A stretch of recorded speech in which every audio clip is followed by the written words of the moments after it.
দেখতেই পাচ্ছ বন্ধুরা, আবার একটা নতুন শাড়ি পরে চলে এসেছি। হ্যাঁ, আবারও একজনদের বাড়ি বলতে আমার মামাদের বাড়িতে খাওয়ান দাওয়ান আছে।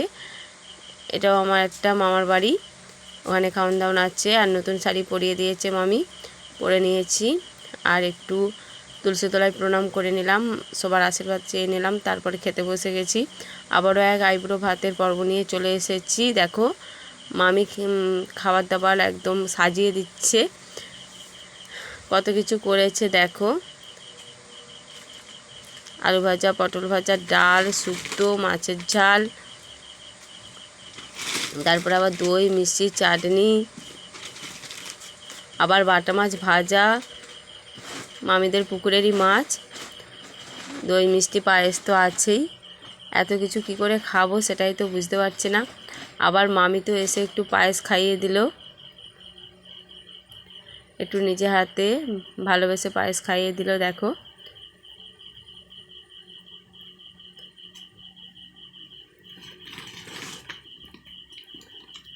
প্রদীপটা অনেক দূরে হয়ে গেছে বলে আবার একটু কাছে করে দিচ্ছে।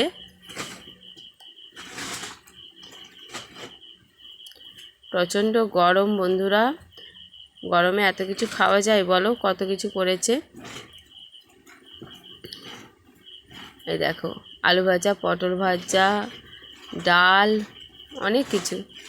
মাও ওইদিকে বসে পড়েছে, আর মামিরাও আসছে, ওরাও একসঙ্গেই খাওয়া দাওয়া করবো, ওরাও একসঙ্গে বসে যাবে। এরকমই সঙ্গে থেকো, পাশে থেকো। আবারও আসছি পরবর্তী ভিডিও নিয়ে, পরবর্তী আবারও আইবুড়ো ভাতের পর্ব নিয়ে।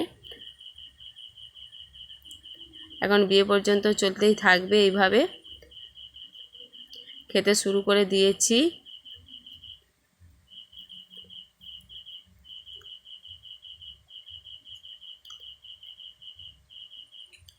প্রচুর প্রচুর খাওয়া দাওয়া হয়ে যাচ্ছে বন্ধুরা, কিন্তু খাওয়া দাওয়া হচ্ছে, কিন্তু নিজের বিয়ে নিজেকেই সব কিছু অ্যারেঞ্জ করতে হচ্ছে বলে ঘুমটা একদমই কম হয়ে যাচ্ছে। দেখতেই পাচ্ছ চোখ মুখ তো একদম বসেই যাচ্ছে। খাওয়া দাওয়া প্রচুর হচ্ছে, কিন্তু ঘুম তো একবারেই হচ্ছে না। খুবই সমস্যার মধ্যে কাটাচ্ছি।